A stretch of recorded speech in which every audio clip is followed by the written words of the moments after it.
bust a fat ass nut. I don't know if this is a hot take, probably not, but I'm not interested in Amazon's new Rings of Power show. Shocker, I know. Now this stems from several different reasons. Now I've been mostly quiet, just patiently watching the train wreck unfold, but before I get into the reasons why I'm not excited for it, what I wanted to do is rewind briefly to 2017, when Amazon first purchased the rights for Lord of the Rings, and when it was announced it was going to be a show. I was actually very interested, because even though I love the movies, they do leave out and tweak and change several things. This was mainly due to the fact that it was a movie, and some things just wouldn't translate that well to the format. For example, a lot of the time is condensed, especially in the beginning of the Fellowship, and a lot of their traveling and several smaller encounters and misadventures are left out. It's all mainly due to help with the pacing for the movies. Yeah, there would be a lot of fans that wouldn't mind a trilogy of 4 or 5 hour long films, but that's mainly the diehard fans, and doesn't really appeal to the general audience. So I get why changes were made and things were left out. So when Amazon purchased it, I was intrigued because I figured since they're doing a series, this would allow for more time to fully adapt the books. Fast forward to present day, and I couldn't be less excited for this project. Red flags started to slowly pop up when showrunners and staff members started saying things like, it only felt natural to us that an adaptation of Tolkien's work would reflect what the world actually looks like, as well as, can we come up with a novel Tolkien never wrote and do it as a mega event series that can only happen now? Now Amazon has been very hesitant on showing anything, with only releasing a few short teasers and a bunch of images. I mean, the show premieres in 2 months, we've gotten what, like 5 minutes of footage, and dozens of images that don't really look that good, and we don't exactly know what the story is going to be yet. And I suspect that this is because they knew they were going to get a bunch of backlash from fans because of all the creative changes and just outright ignoring the lore, but more importantly, they are more so just telling their own story in a Middle-earth setting, which really isn't what fans wanted. If I wanted fanfiction, I would just go to Wattpad. But pivoting back to the plot and how we know so little, we do know that it takes place during the Second Age, so thousands of years before The Hobbit and Lord of the Rings, and it looks to be following Galadriel, who is now a badass sword-wielding warrior chick who is the leader of the North Army. Well, that's just not true. But at the same time, we see a glimpse of Tarmariel and Ar-Pharazôn. Oh, by the way, they're related. First cousins. Then we got some elves, dwarves, and some Harfoots. You know, basically hobbits. And they shouldn't be in this part of Middle-earth during this era, but okay. And not to mention the new original characters that no one asked for. My guess is they're going to be doing a Game of Thrones type thing, where it shifts perspectives to different characters, furthering their own plot lines, and eventually they cross paths. That's because from what I can gather, the showrunners say they're going to be covering multiple storylines from the Dwarves of the Misty Mountains, to Elven Kingdoms, to Numenor, and eventually to the Forging of the Rings. So yeah, multiple storylines and different subplots following multiple characters. But even so, the trailers don't really show much besides, hey, all these characters exist in this world. And it's like, cool, but what the hell's the story? I know eventually it's going to get to Sauron and the Forging of the Rings, but what are they going to do for 5 seasons to fill that time? From what I've seen so far, from the various articles that interviewed the cast and showrunners, it's clear to me they have no respect or interest in the actual source material, and are more so interested in changing it into what they want it to be, instead of accepting it for what it is. They want it to reflect our modern world, which shows that they don't have the right mindset. This isn't the modern world. This isn't our world. It's Middle-earth. In an interview with Peter Jackson, he said, We didn't want to put any of our own, certainly in terms of the thematic material, we didn't want to put any of our own baggage. I mean, we had no interest in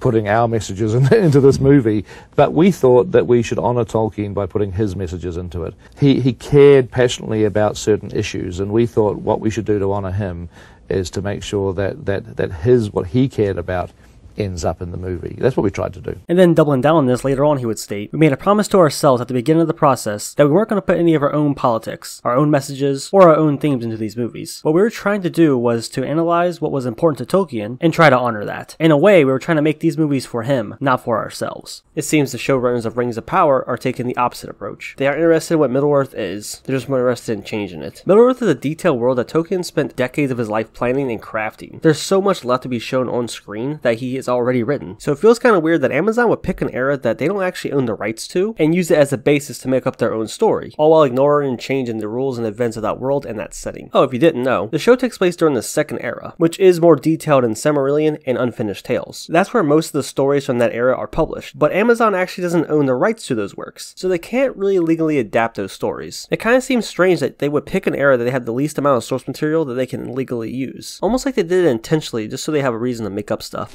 Fool of a took. Now, I've been seeing several people say that, well, the movies changed several things, so why is it an issue that the show does it? First, the movies have a clear respect for the source material, and at its core, it's still very much the same story. And it gets plenty of other things right, so Tolkien fans accept the changes, because the story, characters, and the world are done very well. And two, the show isn't trying to retell any of the several stories that already exist in Middle-earth. They're more interested in just telling their own story, as well as introducing their own original characters. They basically just want the name and brand recognition, but don't actually want to tell the story. So it's not the same as the films. Yes, the the film changed and omitted several things, but the world, characters, and story still stay very true. And being critical to Amazon for making things up really isn't anything new, and they should have expected it. You guys remember the Hobbit movies? Remember how dumb it was when they started making shit up? Remember the terrible creative romance between a dwarf and an elf? Remember Legolas being added for the second and third movie? Most fans didn't like those changes and new additions back then, and that was long before this Amazon show was announced. If I'm being honest, if they came out and said, we're going to be adapting The Hobbit and Lord of the Rings into a series format, this way we can tell the full tale and show every part of the adventures from the books, everyone would have been okay with that. This way we can see the hobbits go through the old woods and get attacked by the trees, get to meet Tom Bombadil, show more of the pit stops and encounters while they were traveling. Hell, throw in a few songs. If that was the official word, the fans would actually be looking forward to it. Another thing I've been seeing people say is, people are fine with comic book characters getting changed from the source material, so why is it an issue here? The two mediums are similar, but they're not the same. Comic book characters, more often than not, are designed to be constantly involved in long-run and never-ending stories, and are collaborative efforts between writers and illustrators. Most of them are designed to always have ongoing storylines, always have new subplots, always have new character arcs, so it's only natural that the character will get passed over to a new set of hands to work on the project. A lot of books, on the other hand, 9 times out of 10, it's just that one author's vision. It's their work, it's their world, it's the thing that they created. In this case, Tolkien knew what he wanted for the world, so his vision for what he even pictured for Middle-earth is right there in the pages. Read a fucking book for once. And I get changing and tweaking things when you adapt something, but like we already established, they're not exactly adapting any of his works. They're just taking the world he created, twisting and changing it how they like, and just telling their own story with it. It's more so like they're inspired by his works instead of actually being based on them. Now, besides all the things I just listed with the showrunners and their goal for the show, there are a few other behind the scene things that don't give me much hope. For example, they are building a lot of practical sets, and they are filming in New Zealand for one season. After that, they're moving the production to the UK. My reaction is the same as Elijah Wood's. Why go through the trouble in the first place if you're just gonna pack up and leave? I also remember there being a rumor that Peter Jackson was involved as like an advisor, but that's not true. He's not involved. And Howard Shore was said to be composing the music, but it turns out he only did like the title track, you know, the theme, and he's not doing the rest of the show. And it seems like they're trying to have a justification for all the changes they're making and to try to win over some fans. They have several Tolkien scholars on the project who are basically there to co-sign the changes. But yet Tom Shippey, one of the most acclaimed scholars and experts on the works, was removed from the project, probably because he was pushing back hard against the changes they were making. Now they have these other scholars who are basically saying, nah, these changes are fine. Isn't it your job to preserve these classic works of literature? Although it's comforting to know that J.J. Abrams helped the current showrunners get the job of writing Rings of Power. That was sarcasm. Although I will be fair and say that they do have some crew members who worked on the Lord of the Rings and the Hobbit movies, but none of them are really in a position to do much quality control or have a big impact or change. At least when it comes to stuff like, you know, writing, directing, story, characters. But even if I ignore all this and go into it blind and don't look at it as an adaptation and just see it as its own fantasy series, I don't think I would enjoy it that much because regardless, it looks like a generic Bourne fantasy with costumes that are below levels of some cosplay. And for how expensive the show is, almost $500 million, which is more than what it cost to make all 3 of the Peter Jackson films, it looks pretty cheap. From the costumes to the sets and some of the VFX shots. It's weird that in the same 2-minute trailer, you can find some good looking CGI and then some pretty walking looking CGI. And it's out in 2 months, so hopefully this is just old footage, but I don't know if 2 months is really enough time to really polish it. At least it's not as weird as the CGI in The Hobbit. They say they're building a lot of practical sets, so that's good. But the trailer has this weird glossy look to it. I'm not sure how to describe it, but it even makes the practical locations look off. So even if I try to ignore the fact that it's based off one of the most legendary fantasy works of all time, on its own merits, it doesn't look that impressive. Maybe another reason my motivation and interest just tanked for the show is because I'm currently reading and listening to the audiobooks of The Hobbit and Lord of the Rings. By the way, the Andy Serkis audiobooks are godlike. I highly recommend them. So remember how great these stories actually are? Just made the reality that it's all going to get ignored that much more disheartening. If you guys want a deeper dive in everything that's been released about Rings of Power so far, I recommend Council of the Rings videos. He covers everything released from the maps to the interviews, the images, and the trailers. He has a whole playlist, so definitely check it out. And check out this very excellent video by Livin' Anachronism. Don't think I said that right. There's several things I didn't say in this video right. I don't do no words no good. It was released back when the first trailer dropped, but it's still just as relevant now. I'll leave a link to all this stuff down below.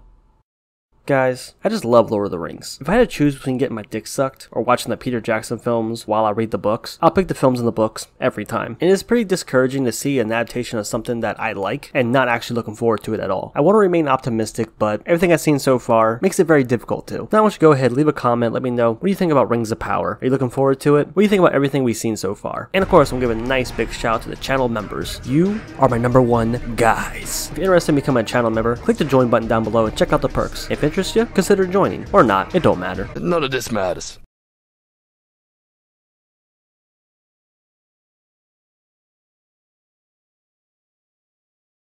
You know, I have to admit, I was a little bit nervous about doing this interview. Relax, guy. I like gay men, you know. That's great, but I'm not gay. I don't believe that.